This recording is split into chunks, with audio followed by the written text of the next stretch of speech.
And today we're going to be going over job and internship search strategies because summer is around the corner and internships are closing out as we go. All right, so let's get this started. So, all right, this is a picture of our EC newsletter. You'll see this in most of our presentations. They come and go every 2 weeks. So these are just screenshots of what you should look out for in your emails. We have our drop-in hours. We have important events and announcements that are happening, like career fair, like any other events that we're doing at the CTD office. And we have also job positions listed on the last page, open ones that are closing out soon. So just to go over some objectives of what we want to get out of today's presentation, we want to learn like why get an internship in the first place, its advantages, and how you can set achievable goals for yourself when you're setting out on your job search, and strategies in researching and finding the jobs and internships you're looking for, and the keys to success when doing that. So 20.2 million, how is that number relevant? That's the number of all these people from all these places you can see on the map right here. And 1.9 million people are graduating. So 20.2 million, that's the students, and 1.9 million are graduating. So what are all of these people looking for? A job. And don't forget, it's not just these people, it's people that are currently unemployed that are looking for positions, as well as those doing a transition from one career to another. So why are these numbers important? To outline the fact that there is competition. And when there's competition, you have to set yourself apart from it and make yourself unique and find out a way to uniquely brand yourself. Now, when it comes to that, you have to brand who you are, how you're great for whoever it is you're branding yourself out for, and why it is that you should be sought out. So again, a reputation is building a name for yourself and showcasing what exactly it is that sets you apart from everyone else that's searching for what it is that you want, and describing the value that you bring to a situation. So let's talk about different things that can help you in your brand, at least your professional brand. So when it comes to experiences, these are employment, volunteering, leadership, research, internships, academic projects that you've taken part inside and outside of class, competitions, and certifications, just among the few options that we have. So to go over something that we went over in the last workshop, we have the National Association for Colleges and Employers, and they have a bunch of different competencies which employers look for. And as we went over the list of the rankings of these in the last workshop, this is how the employers rank the list of important skills when searching to hire, from 1 all the way till number 8 on a scale of 1 to 5 progressively. So just a couple quick facts before we get started. I mean, we are started, but before we get into meat and potatoes of it, the US DOL, or Department of Labor, reported that up to 80% of job positions are filled without employer advertising. So most employers didn't advertise that out on a professional platform or in a newspaper, or now LinkedIn and Glassdoor and Handshake for the positions to be filled. And there's multiple job search methods that you can use. And the last one, an average American with a bachelor's degree has about 10 different jobs between the ages of 18 to 34. So what that means is that your first job out of college is just the beginning of a huge lifelong process. And, you may be graduating and getting a position that you may not have thought that you would be in, or it's not exactly what you wanted, but keep in mind that there's different steps to it. So if there's 10 different jobs between your age of 18 to 34, you could work your way up to a certain place if you're not able to get there right out of graduating in college. And so the bottom line of all this is, especially considering the first fact, that the internet shouldn't be the only place that you search for when you're looking for jobs.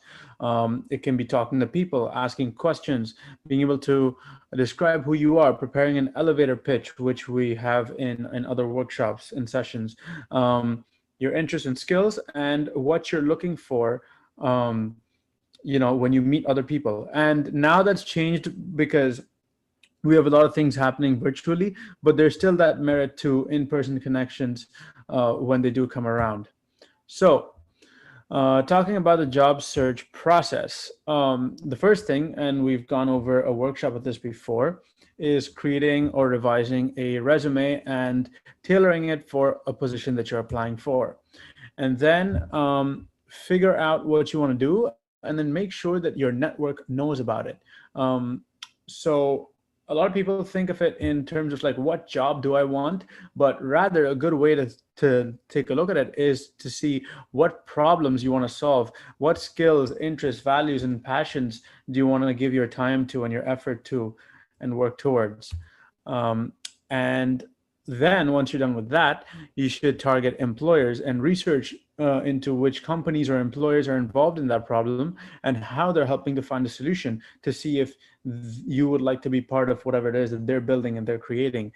So this could happen in full-time versus part-time employment. Take a look at their work environment, and then network strategically according to where you want to get. Then is apply and find a mentor within the space that you're looking for, and practice your interviewing skills. So we did go over this before, but just to breeze up on a couple points of creating a winning resume, just have easy and consistent font to read. Here's just some recommended ones that we have. Make sure your margins look good, not too narrow, not too wide. Use action verbs and keywords at the beginning of each bullet point. Make sure you don't have personal pronouns like I, me, myself, mine on your resume, and keep it at 1 or 2 pages. And if you're an undergraduate and searching for entry level positions, we normally recommend just capping it out to 1 page if possible. So here's a quote by SparkPath saying, to prepare for the future, we need to shift, like I said before, from thinking about what jobs we want. So from thinking about jobs and careers to thinking about challenges and problems, right? It works upwards and then downwards from there. Challenges to company, to jobs, to education programs, to courses, and labeling it downwards rather than an upward process. So what are we looking for? Here are some things to consider when you're in your job search process. You might want to stay where you are. You might have a location preference. So that's the first thing. What industry are you going to be working in? What application or skill set do you have, and do they require? And then your connection within it, and your interest and passion within that field. What are your work values? Do they align? Is the job compatible with your personality? These are all questions you want to ask yourself, and then find out the answers to through your research into the fields that you're looking at. So what is a good way to do this? So select 5 to 10 companies that you want to work with that are your A-list, your number one, your goal orgs, and then research with them. Like we said, meet people who are either directly connected to them, in them, or could have a second degree connection, and strategize your networking to find out more about them and to really get your way in there. Creating a second list of companies or interest in research. This would be, I guess, your second option, or maybe it's not your top 5, but the ones that come after that, and then do the same for them. And a good way to make sure that you're on track of this is to keep a log of research activities and applications. So just a screenshot of something that you could use is maybe a Google Docs or an Excel sheet, like with this template that you have set out for yourself, so that you really know and are aware of the progress that you're making on the goals once you set out to them. And then something is also that's also key is not just reaching out, but following up with the connections when you make them. So when talking about Handshake, the things that you can do with that is go to apply for internships and jobs, attend the career fairs when they're available, attend employer information sessions, or any workshops that they take part in or host.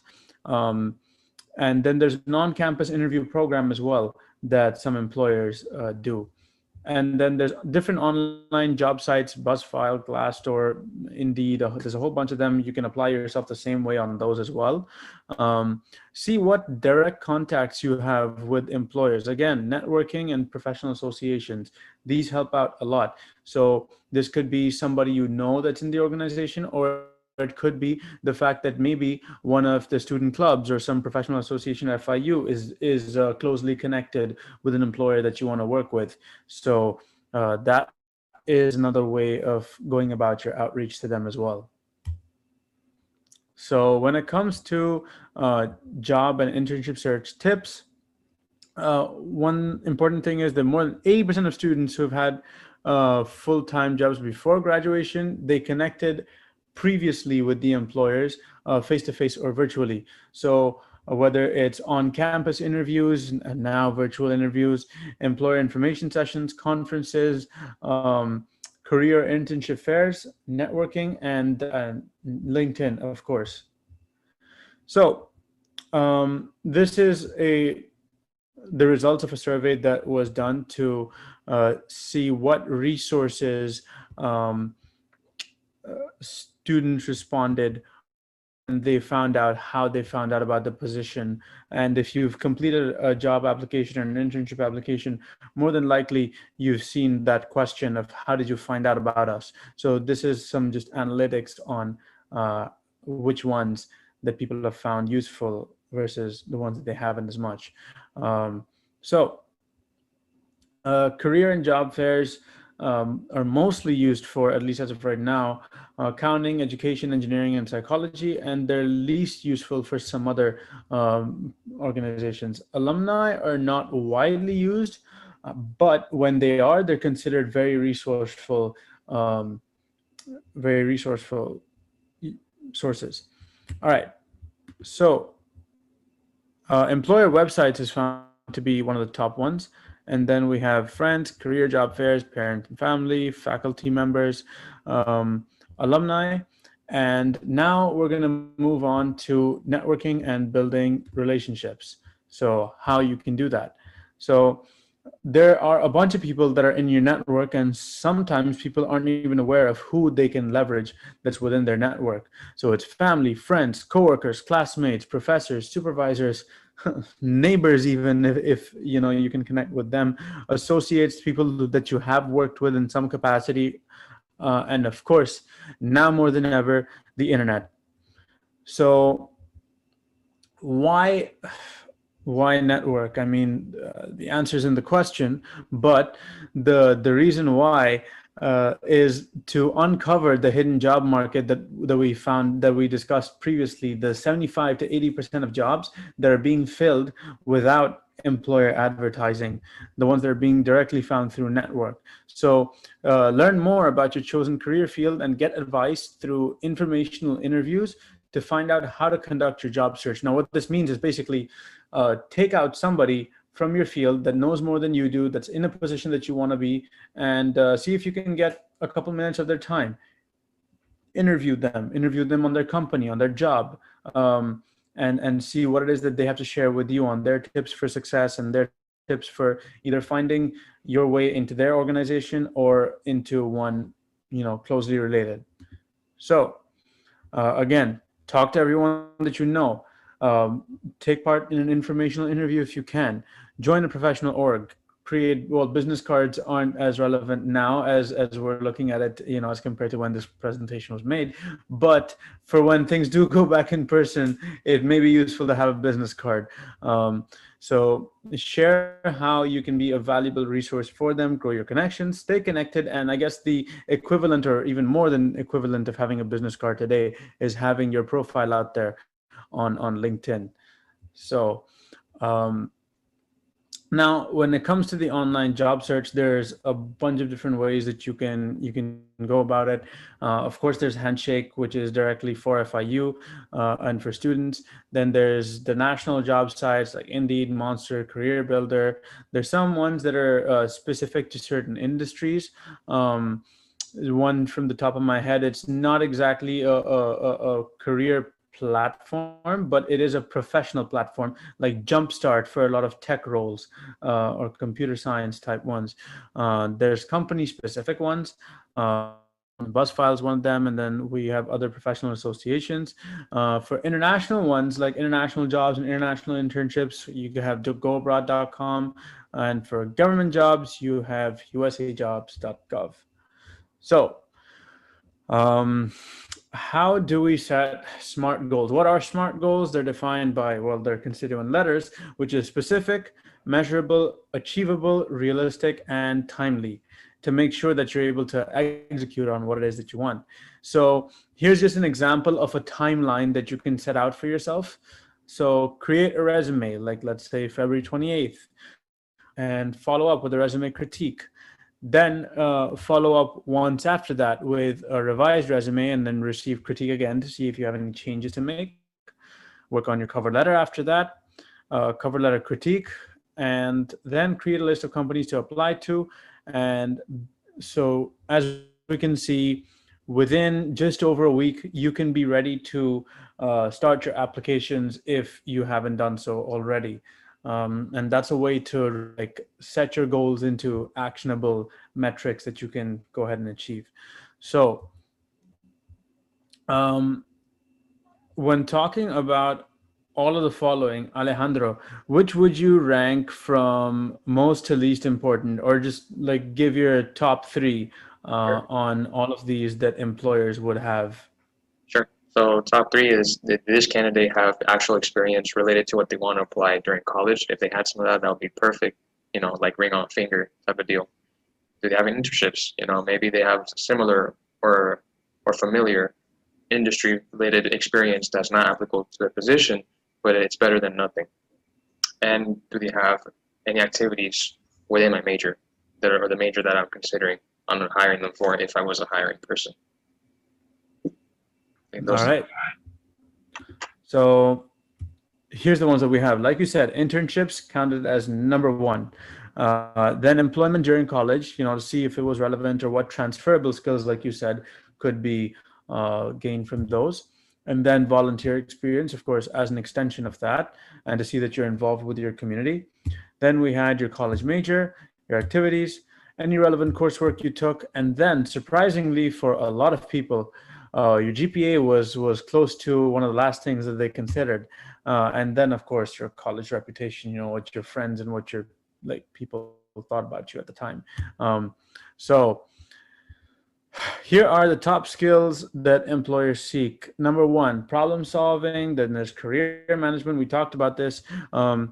Technical skills, leadership, flexibility, and adaptability, ability to work on a team, value diversity, and then your written and verbal communication on a lot of entry level positions, in which and especially internship positions in which the employers aren't expecting you, to be able to go to be at 100% of and be caught up with all the skills.